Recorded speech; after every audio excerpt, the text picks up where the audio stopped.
Yeah, I think let's say that when you have the same core values. So I was coming from a very strong family. Danfoss is a family-owned business.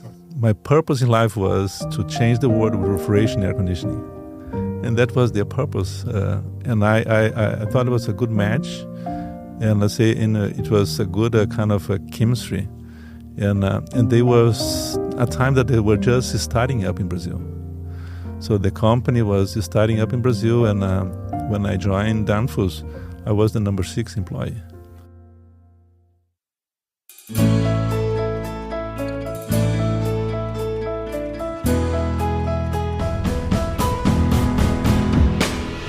From Fiore Communications, it's How I Got Here, a show of inspiring stories from Tallahassee area leaders, business owners, and neighbors, all the challenges, opportunities, inspirations, the twists and turns of life that led them to where they are today.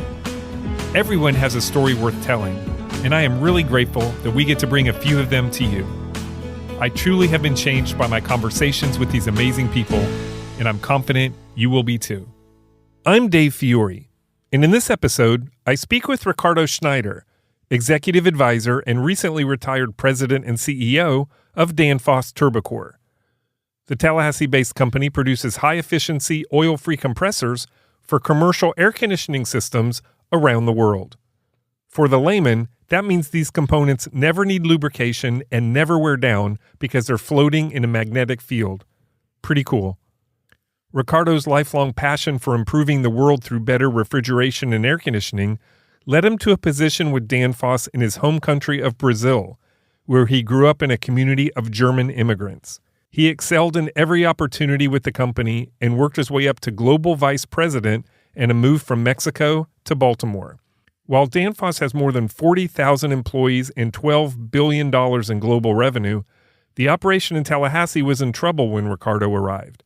He quickly turned things around, doubling the company in size every 5 years, managing multiple expansions and delivering hundreds of millions of dollars in economic impact to our community. He remains inspired to create greater global and local impact through innovative and disruptive thinking and helping create tomorrow's leaders. And while he is in transition toward the next season of his life, Ricardo says purpose does not retire. He is proud of what he has accomplished, but says his best products for the world are his 3 children, made in partnership with his wife, Juliana. We began our conversation talking about his family and growing up as a German in South America. And I had a privilege to have a mother that is an art teacher that was passionate about education, about arts. And my dad is a general surgeon. And he was, for many years, the only one doctor in town. Okay. A very small town in south part of Brazil. So how did they end up in Brazil? So it was a group of immigrants that moved in mid-1800 to Brazil because the quality of life in Germany at that time was horrible. People were starving with no food, wars, no future for the future generations. 75 families took one ticket with one way to Brazil and start a new life. Wow. So that's kind of how this south part of Brazil was kind of getting immigrants from Europe. And let's see how they settle.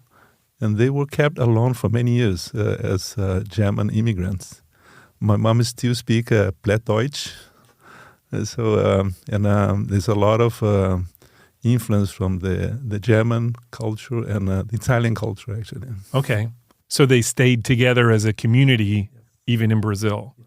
They were isolated for many years. So they kept the language, they kept the culture. And they kept the values, and they kept this kind of spirit of explorers, the spirit of, let's say, getting things done and be resilient. Okay. And you said the southern part of Brazil. Southern part of Brazil. So very south, very close to the border of Uruguay. Okay. And Argentina, very, very close to the border. Is that a rural agrarian area? It initially was a rural area. And with the flux of immigrants, it became a very technology-driven kind of part of the country, where many industries started at that time. Okay. Because Brazil was, for many years, rural agriculture base, and part of the vision for the new king in Brazil was to bring immigrants from Europe, to bring trading kind of businesses, manufacturing businesses, and more technology people. That's how the immigrants end up in South Brazil. Okay. So what was your childhood like there? It was a wonderful time, let's say, in a small town, very, very small town, less than 20,000 people. And let's say, my dad was very involved with the community, being the only one doctor for many years. So he was treating everybody. People could not pay. That's okay. And did he get paid in chickens and stuff like that? Pigs, chicken, and all this kind of stuff. And he became a great leader. But he was not only a doctor in town, but he was an entrepreneur. He started businesses, and he was truly a kind of a Renaissance man. So an engineer, inventor, and he's still doing great. He's 91 years old. Wow. My mom is 90 years old. And I have two wonderful brothers. So a big part of my values, my fabric is coming from a strong family. What do you remember most about being a kid? Did you have neighborhood friends and out and doing things, or what are your memories? It was a lot of fun, a lot of freedom. Today I look, let's say, what our parents offered to us. So we got back from school, and we go out and play. We playing soccer. We are playing it was a rural area. So we had the freedom to do whatever we want to do after the homework, of course. Right. So as a young person, were you drawn to science? Did you love science and math and those kind of subjects? Yeah, I think it was kind of natural science because my dad was very much, let's say, as a doctor, as an entrepreneur, doing things and getting things done. And my grandpa was a civil engineer. So at that time, let's say, it was very clear to me that education was a clear path. We have this in the family that that's the only thing that we are making sure that our kids are going to get the best education that they can have. And my parents, they gave us the best education. And that was kind of a very strong learning message that I have been passing to my kids, that, let's say, there's only one thing that people cannot take from you. Mm-hmm. It's your education. Right. So it was very, very important, this kind of being a kid, going through good schools and being challenged. My parents were tough. If you're not on top of the class, you have to put more hours. You have to dedicate and you have to do things to make sure that you stay on the top group. Yeah. And that's kind of a philosophy that they have at home. Yeah. Did you start to take on that motivation yourself as well? And I think, let's say that before college, I was not sure what I'm going to do. And say everybody probably was expecting me to be a doctor, to follow my dad. My oldest brother, he decided to go to a chemical engineer. So, and everybody was expecting me to be his follower. And it was not for me. And when I got in college as an engineering, mechanical engineer, I really found my passion. That was about thermodynamics, about heat transfer, and to use the technology to apply to food preservation, apply to do things to preserve foods and treat foods to deal with the hunger of people. Okay. I was going to ask, was that because of the situation there, and was it hard did a lot of food go to waste because it wasn't properly refrigerated? Yeah, let's say Brazil is a very big agro-country business. Right. Let's say, and a big farming, a big, let's say, cattle industry. So the benefit of refrigeration systems to preserve food, to be able to move food around the world, and to make things, let's say, high quality, was very clear to me that, let's say, that why so many people are starving, why some people are suffering, and if there's plenty of food that is waste. So I thought that refrigeration and air conditioning would be naturally a good thing for me. Okay. I think it's true. The person who invented refrigeration was right here in this area. John Gorey. It was in Apalachicola in 1845, if I'm not wrong. Yeah. He was the first one to produce artificial ice. Right. So you were meant to be here all along. You didn't even know it. I got to learn this later, but it was fascinating to me that some things happen in life that we don't know why it happened, but it's very close by. That's true. All right. So when you were in school studying your mechanical engineering, did you have a career path in mind? Did you know what kind of job you wanted to get after you graduated? When I got in college, it was a big move because I was coming from a small town and going to a big town. This very, very good university in Brazil, let's say, was in the capital of the state. And I got to get to access to this best university and get great coaches and great teachers. And I initially, let's say, thought to try different areas of the mechanical engineering. But quickly I figured out, let's say, that thermodynamics and refrigeration, air conditioning was the thing I would like to do. And I started my first job in the first semester of university. I did almost a full-time job through all the graduation. And I do not regret because I met so many good people. I learned so much from the basics, very basics, how to braze a copper tube, how to fix a compressor, all the things that technicians, they do. And I had the pleasure to start in this way.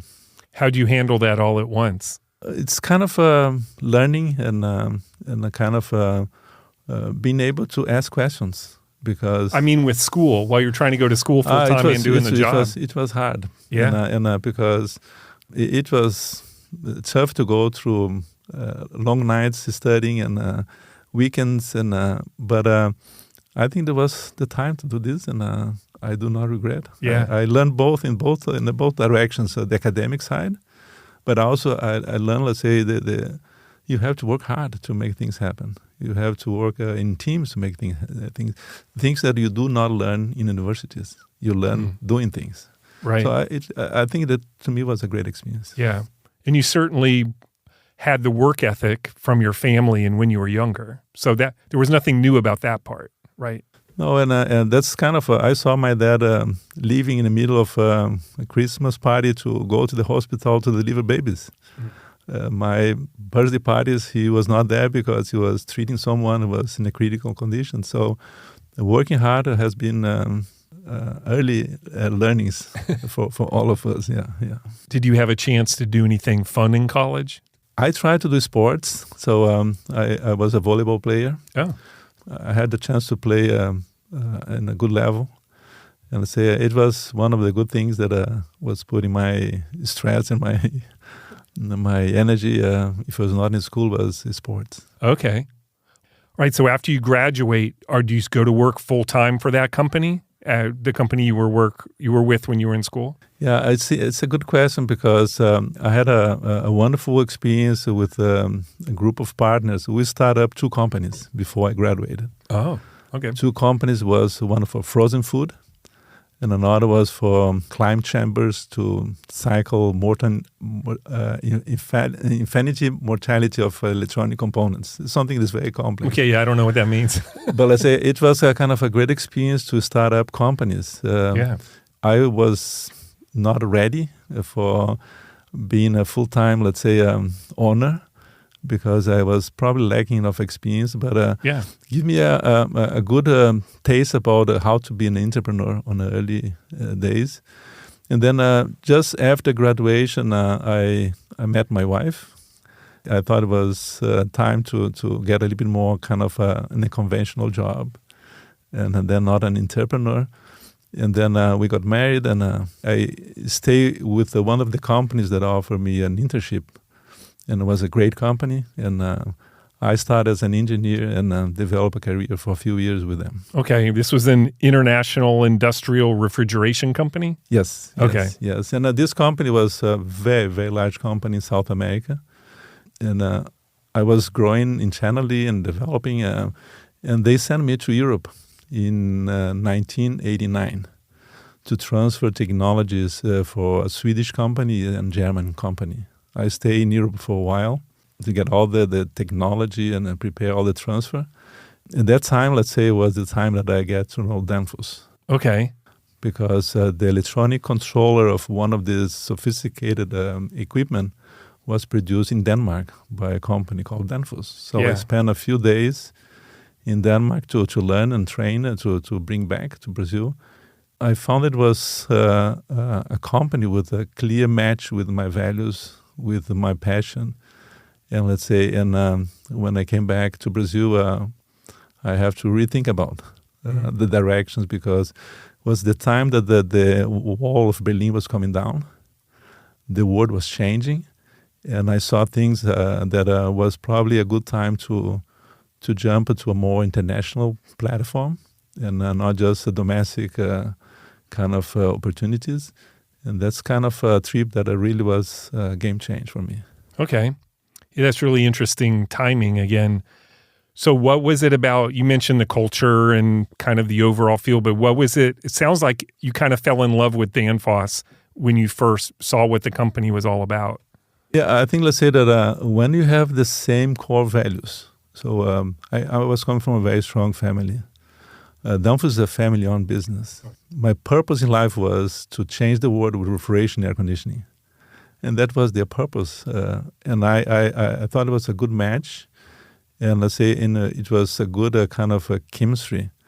And there was a time that they were just starting up in Brazil. So the company was starting up in Brazil. And when I joined Danfoss, I was the number 6 employee.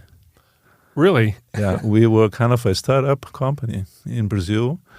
And it was a wonderful time because Brazil was opening up the import goods after decades of being completely kind of closed to imports. Everything has to be produced locally. And let's say in Brazil? In Brazil for many, many, many years, you could not import a computer. You could not import a compressor. Everything has to be produced locally.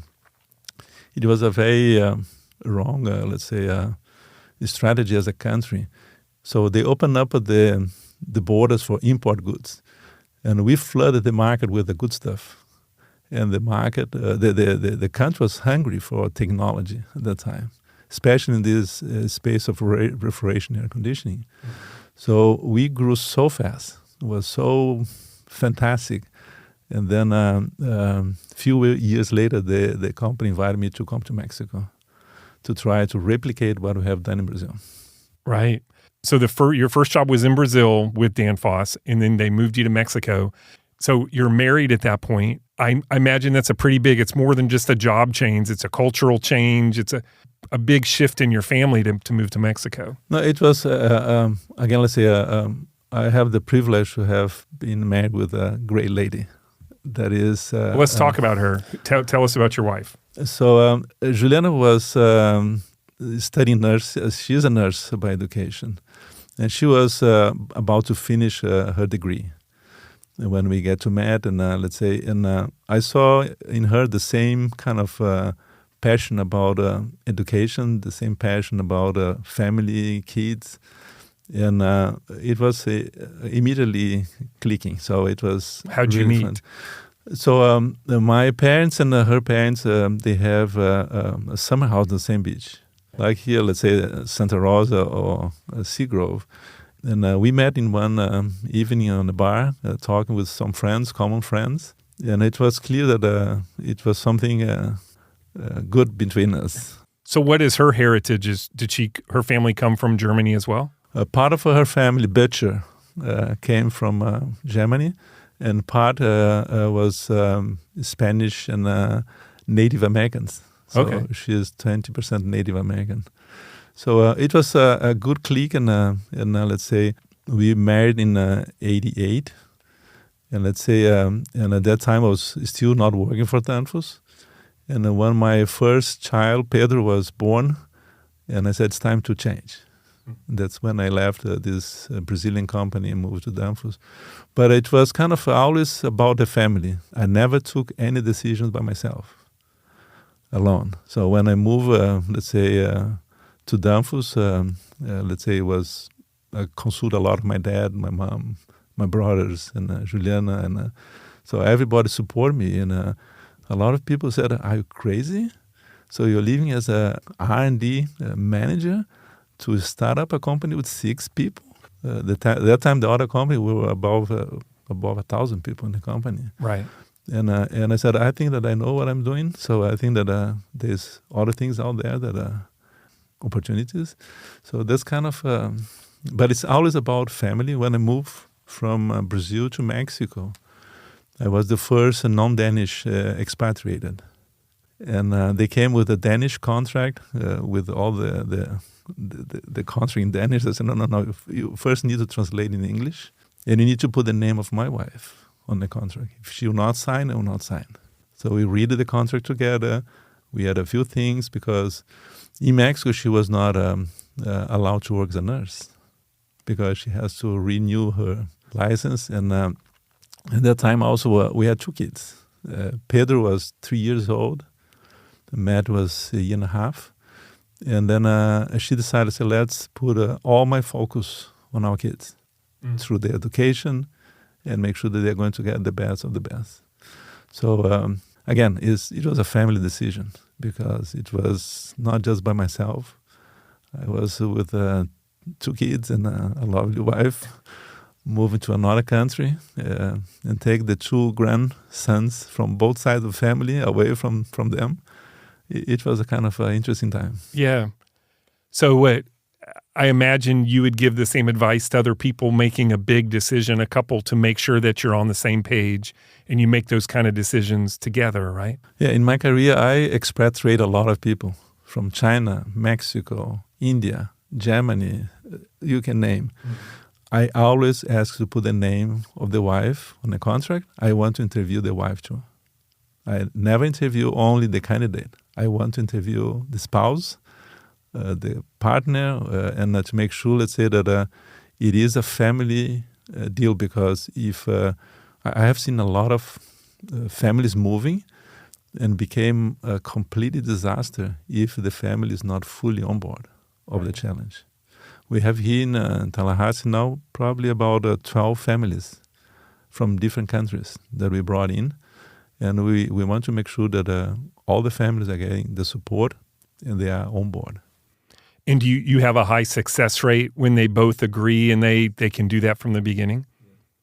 Yeah, it's transformational. When you have, let's say, this experience to move to another country, bring your family, bring your kids to learn a different language, to understand a different culture, change your life forever. So I think that, but not everybody is willing to take the risk. There's a lot of risks around this. And a lot of people, they don't have the opportunity. But the combination can be very exciting and very powerful to people to grow. Yeah. All right, I think this is a good time to take a pause and talk a little bit about Danfoss, the company. Kind of tell us for those who don't know, what Danfoss is all about. What are the core focus points? What do you produce, and kind of just give us an overview of what Danfoss is all about. So Danfoss is a family-owned company. The Clausen family owns the business for 91 years. So Mads Clausen started the company in 1933, and an entrepreneur. So he had a vision to transform the refrigeration industry with a component that is called expansion valve. So he was the first one to produce in large scale and patents. And the family has been always focused on this long-term value creation, to invest in technologies, to invest in things that will make life better, will make people moving forward. So, a wonderful culture, very committed with, let's say, social and environmental responsibility. We do things in a way that's not just for short-term, let's say, financial results. Mm. We do things that takes years to mature, like Danfoss Turbocor took many, many years to mature. So, it's just an example, but the philosophy in the company, it is to create a long-term value creation that can transform the world doing more with less energy. Okay. So without getting too technical, Well, first I want to separate between Danfoss and Danfoss Turbocor, which is what we have here in Tallahassee. Is that a piece of the company, or how is that structured? Yeah, Danfoss is a very large enterprise with a global footprint, and we have over 40,000 employees, about $12 billion revenue, as I said, 91 years old. And Danfoss Turbocor is a recent acquired company to our portfolio. And let's say, Danfoss has multiple businesses. So one of the largest part of our business is mobile hydraulic. So all the tractors from John Deere, New Holland, Case, all these large tractors, 80% of the hydraulic system is coming from Danfoss. And there's another large part of our business is power electronics. That is powering electrical vehicles, windmills, or controlling the speed of large motors for processors. And so the power electronic business is another significant part of our business. And the refrigeration air conditioning is where the company started many years ago. It is the core and historically the backbone of the company. And we are a global leader for many, many years in many different products and technologies that are helping to improve energy efficiency in air conditioning systems and refrigeration systems. Okay, so, and that's Turbocor. Turbocor is a small part of this Climate Solution division. The Climate Solution is about $3 billion, and Danfoss Turbocor is $300 million. It's a small part of the big. So when I hear Danfoss Turbocor, Danfoss, I think what I know is oil-free compressors, correct, right? So tell us what that is, what that means, how that's different than what most people think about air conditioning parts, and what part of the business that is. So this technology was actually we are celebrating 30 years of this technology. They started this oil-free technology back in Australia as a group of entrepreneurs. And the idea is, let's say that all the traditional compressors for refrigeration air conditioning, they have to be lubricated by oil because they have metal-to-metal contact, pistons and screw compressors and all different kind of compressors. They always needed to have a lubricant to make sure that there's not going to be wear parts. This new technology is used in magnetic field. So you levitate the shaft that's spinning on the magnetic field, and there's no metal-to-metal contact. And you can eliminate a lot of friction, a lot of waste, and you eliminate oil from the system. And in refrigeration air conditioning, oil is always a pain because it's like a car. Let's say if you forget to put oil, or if the oil is not, you don't change the oil frequently, you are going to damage the performance of your engine. And in refrigeration system, oil is always a pain. The technology is such revolutionary that is a combination of mechatronics. So you make a magnetic field to eliminate friction, and then you use variable speed technology to change the speed of the compressor to meet the demand of cooling and heating. So, and all this is done with a very sophisticated algorithms and a very sophisticated mechatronic systems. It's truly a digital product. Okay. And these are this is commercial, these are for large applications, Large right? applications, yeah. Right. The application is used for what we call high energy intensity buildings. For example, data centers. We are the preferred supplier today for Google, Meta, Microsoft. All the large data centers today are using our technology because you not only are extremely more efficient, 30, 40, 50% more efficient than the traditional technologies, but your performance do not degrade over time. So because there's no friction. It's not wearing down. There's no wearing down. Let's say a compressor that we have been taking from the market that is running for 15, 18 years is performing exactly the same when left the factory. Wow. So this is a significant amount, let's say, benefit to the end users. And it is translated in dollar. It means that the payback of our technology is less than 2-3 years. So financially, it's super attractive. Yeah. Financially, is the main reason but they buy us is not because it's magnetic or bangs or oil-free. It's because it's so efficient that the payback is very fast. Yeah. But there is the added bonus that without the oil, it also makes it a green technology too, as well, right? Yeah, and it has been always the philosophy of the Danfoss Group is also, let's say, sustainability is a big thing for us. So the Turbocor compressors use 1/3 of the material that the other kind of compressors are using because it's miniaturized, it's much less footprint. We use less material. We use a recyclable material. We use aluminum, green aluminum. We use a lot of parts, let's say, that we can reuse the parts. So it's all about, let's say, to create a sustainable product and create this circular economy. And that's kind of how we became attractive, not only for energy efficiency, but the other things that we bring that is more sustainable, especially companies that are looking for increasing sustainability. Yeah. And we'll be right back. How I Got Here is sponsored by Barano Heating and Air Conditioning in Tallahassee. I've been friends with Patrick Barano since we met in a chamber leads group about 15 years ago. I'll admit that I pursued him pretty hard to be his marketing firm and eventually won him over. And the reason I wanted to work with him is that I was already a customer and I knew what kind of company he and his father before him had built. He cares about his customers, he cares about his team, and he cares about this community. I've experienced Barano Heating and Air when they installed a complete system replacement a few years ago, and I enjoy peace of mind and same-day service with my Total Comfort Service Agreement. I've also been behind the scenes at their office and seen firsthand the true character of this company, and that's why we're so proud to represent them. To learn more or to schedule an appointment online anytime, visit baranoac.com. They really always will be there for you.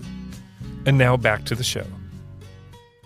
All right, let's get back to your career. You leave Mexico and you get to the United States in Baltimore, Maryland. Tell us about that. It sounds like that was a huge promotion in the company. Yeah, let's say I was so lucky and so privileged to be working with great people in Mexico. And it was the time that we have this NAFTA agreement just coming out of the relationship between U.S., Canada, and Mexico. And significant amount of investments in Mexico was opening the door to sell in the U.S. At that time, Danfoss was not big in the U.S. We were selling more in South America than we were selling in the U.S. And then, let's say, with a very successful, again, at the right time, the right place in Mexico, the company offered to me to come to Baltimore to be in charge for the global accounts and then create a portfolio for the U.S. market for air conditioning and then create, let's say, a kind of a setup that we can learn how to deal with the large OEMs like Carrier, Trane, Johnson Controls, Daikin. Right. Because we are used to deal with the European companies, small companies, and we are not familiar how to deal with the global accounts. So I came to Baltimore in 2000, and again, it was a startup phase to put this group and create a portfolio to serve the large air conditioning companies globally. So it's interesting how you refer to startups within this huge international company, but each one is seen as its own kind of business entity, it sounds like. It's part of the culture and the family. Let's say that we supported this kind of initiatives. And we nurture this in a way that we protect to keep, let's say, independent from the big corporation. Sometimes corporations are the biggest enemy of innovation, of entrepreneurs. Everything takes too long, right? And we try to do this in a way that we offer all the support, but we let them to play alone. Yeah. In some way. Give them some freedom. Some freedom, yeah. And this has been very helpful to the company to transition to some businesses and to do things that support innovation and supporting a kind of a risk-taking, because large corporations, they are risk-adverse. Right. They don't want to take the risk. They want to do incremental things. And we missed the opportunity for the disruptive innovation. Yeah. So in Danfoss, we try to balance this execution innovation in such a way. Yeah. So what did you and your family think about living in the U.S.? So it was a kind of a challenge because moving from Brazil to Mexico, it's the same kind of a Latin culture, some way. Portuguese and Spanish, they are similar. We can understand a little bit each other. But moving to U.S., let's say, was harder in a sense, let's say, the language barriers. So you didn't speak English at that point? We speak, let's say, I was more exposed to English because in Danfoss, the official language is English. So Danish is very hard. It's a hard language to speak. Very, very, very difficult. Right, so your next move is to Tallahassee. I'm curious how you became part of the team. I'm interested in your thoughts on the process of eventually ending up here in Tallahassee. Yeah, let's say we saw the first time Danfoss saw the technology in a show in Chicago in 2003. And let's say, it was a very, very disruptive thing. And everybody was looking at this, wow, this is different. But nobody had the courage to do anything with them. And let's say, at that time, our CEO, Jørgen Clausen, that's part of the family, he's an electrical engineer by education. Brilliant entrepreneur, and said, this is the future. Make a business case, we'll buy them. We'll buy 50% of them. A lot of people freaking out, said, no, that's not it's too early. This is not going to mature. This is too expensive, too complicated. Nobody's going to buy this stuff.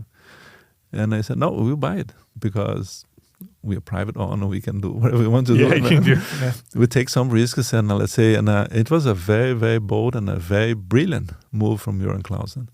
And that time I was in charge for the air conditioning group.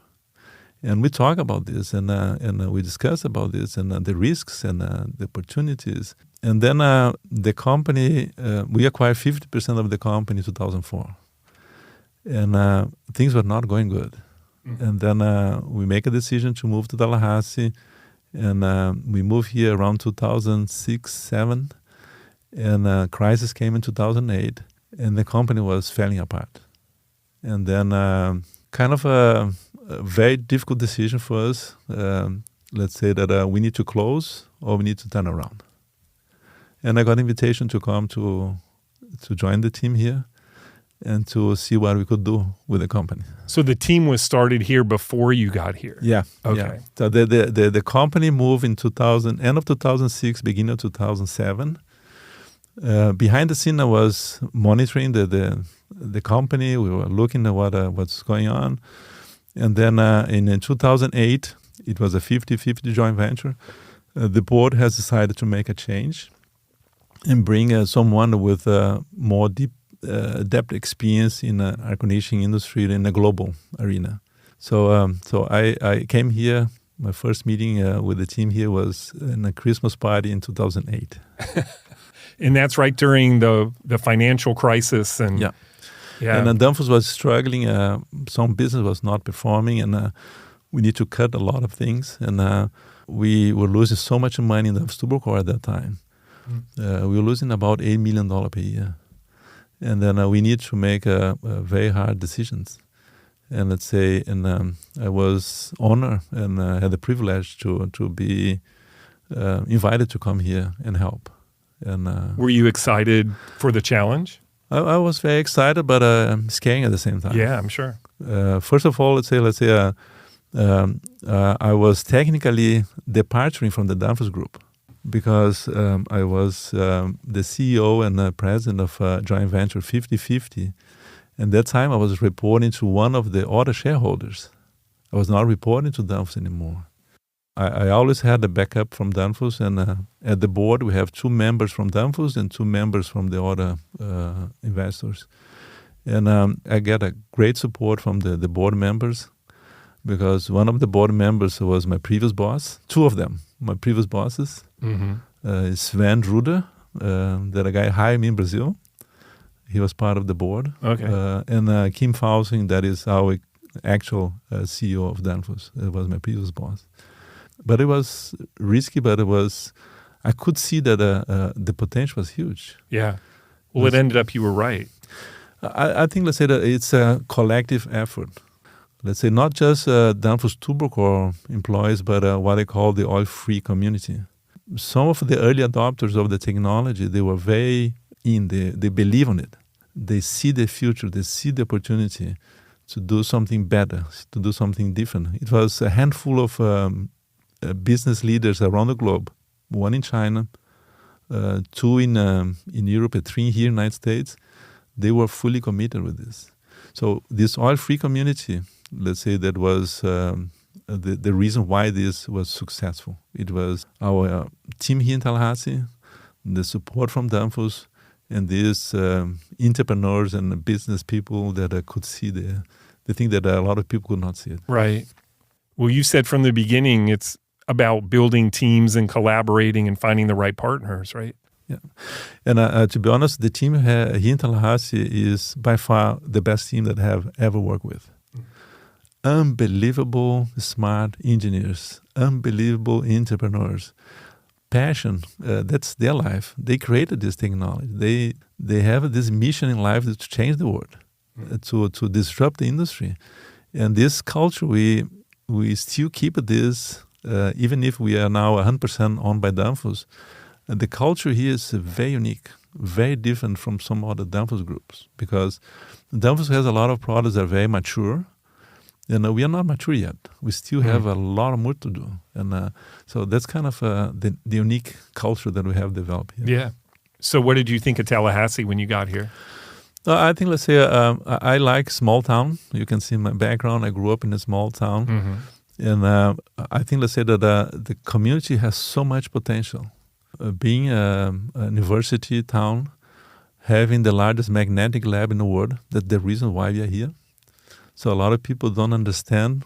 Most of people in our community do not understand what we have here that is the largest and the most knowledgeable people in magnetic science in the world. So that's why we are here. And that was important to you. I mean, to Danfoss for coming here. Yeah, that's the main reason why we came to Tallahassee. As you can imagine, we have factories in more than 100 countries. We have R&D facilities in more than 50 countries. Why to pick up Tallahassee? Right. We are not a manufacturing hub. We are not a kind of a manufacturing community. We are a technology community. So the main reason we came here, let's say, was to collaborate with MagLab and to make sure that we get the support from high educated, let's say, folks. The collaboration with FSU, FAMU, and the Tallahassee State College has been fantastic. So it is a great community for this kind of high technology manufacturing type of companies. Yeah. All right. So once things got going, you started growing a lot here, expanding on numerous occasions. As recently as last year, there was a huge expansion in another 145,000 square feet with tens or hundreds of millions of dollars in economic impact. What do you think when you think about what, from taking that risk and coming down to have to fix a situation that was a little shaky at the start to now one of the areas, if not the area's largest private employer with, I know Amazon's here now too, but creating, high salary jobs for professionals and people at all levels and making a huge impact on not only from the products you produce, but in our specific region. What goes through your mind when you think about that whole journey from where you started to where it is now? I will start looking for what is the global impact first. Okay. So if you think about, let's say that we brought to the industry a product that is 30, 40, 50% more efficient. Everybody else have to move up. Even if we are a small company, a $300 million company today, so we are talking about an industry that's billions of dollars, trillions of dollars. And this industry has to be readjusted to high energy efficiency. Mm-hmm. So our competitors, our competitive next best alternative technology compressors, all of them, they have to move up. So the impact we have in our industry is huge. The impact we have in Danfoss has been huge because we kind of inspire a lot of people. So we created this innovation culture, this disruptive thinking that everybody wants to do something similar. So we have a tremendous impact in the company. And we believe that our impact in the community also has been significant.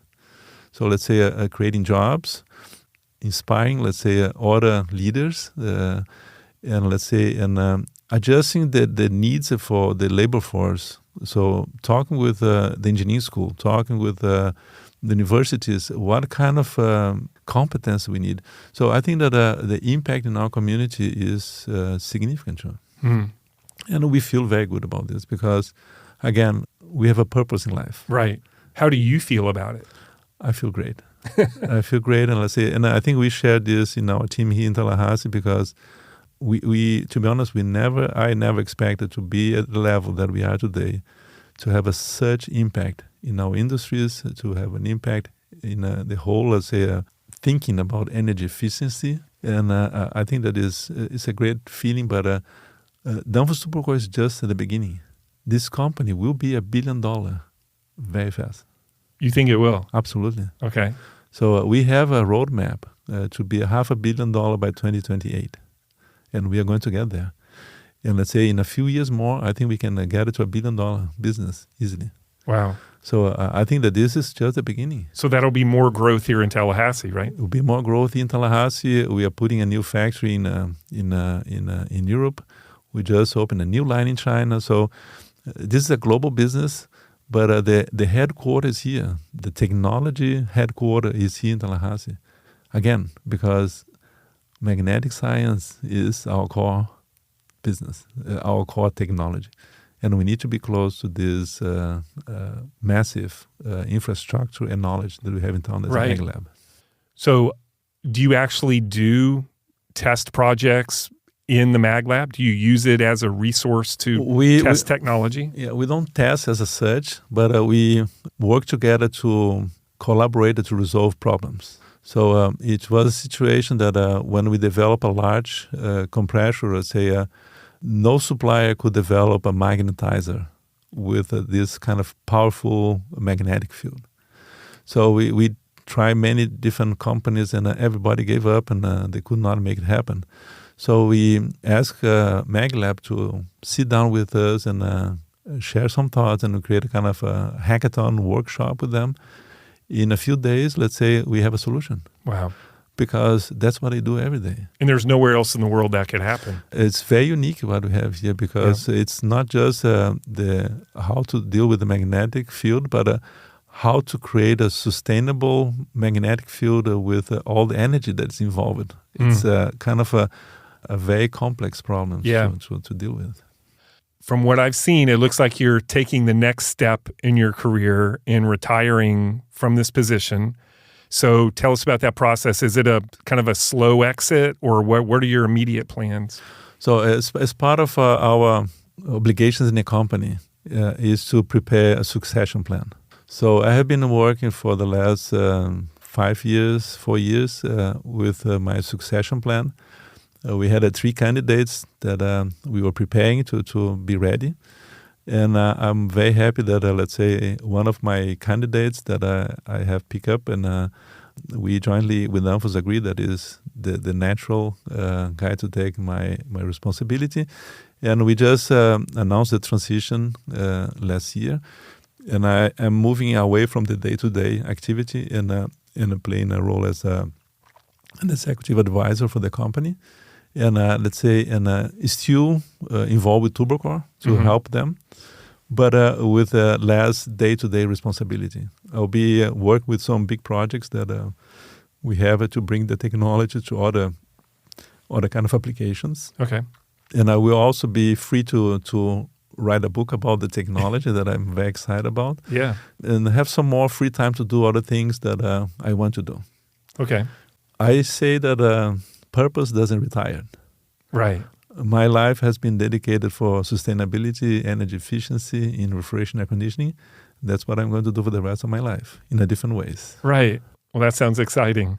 And it's going to give you the flexibility to be able to pursue some of those things, right? Yeah. And also, let's say, to share experience with young entrepreneurs to share the experience with the people in this industry, because a lot of people say, it cannot be done. Or this is too complicated. Or this is, to make sure that, let's say, the people don't give up. People create a resilient and a very focused and sharp mind to change the world. Yeah. Well, I was going to ask you, what's the most important lesson you've learned over your career, but it sounds like you may have just answered it.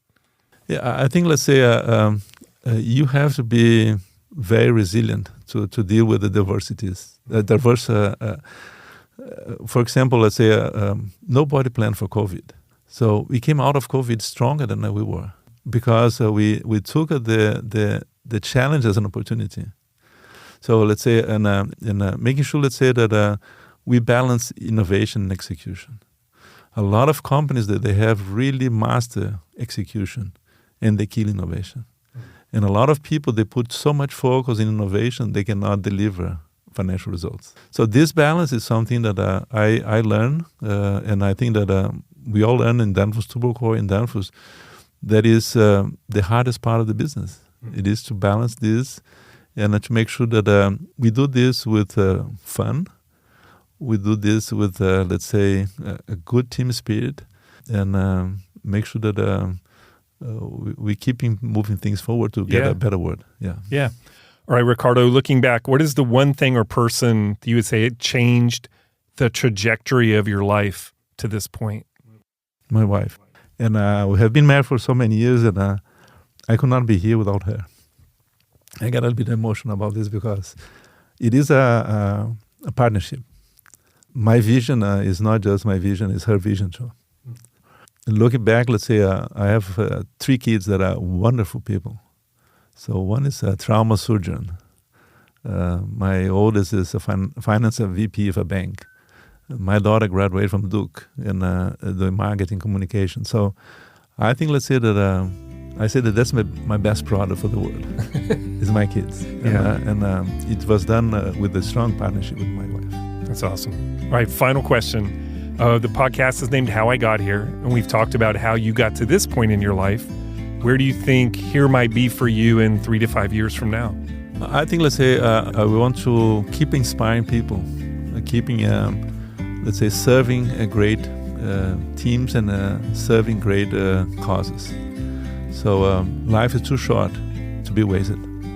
We are here to change for better, to do things to support people, to support industries, to keep moving forward. I'm kind of a very optimistic person by nature.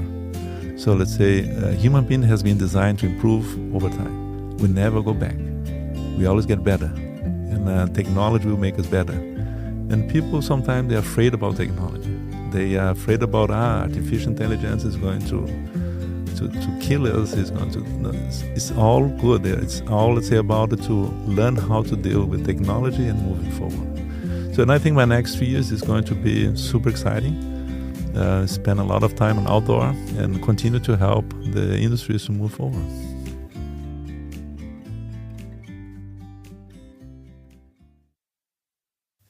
Thanks for listening to the show. You can subscribe at Apple Podcast, Spotify, or wherever you get your podcasts. And while you're there, please leave us a review. It really does make a difference. Thanks to my amazing staff at Fiore Communications, who pick up the slack while I'm working on these podcasts, and to Troy Bloom for composing our theme music. You can hear more of Troy's creations on Facebook and Instagram at Troy Bloom Music. To connect with the podcast or suggest a future guest, follow us on social media or email us at podcast@fiorecommunications.com.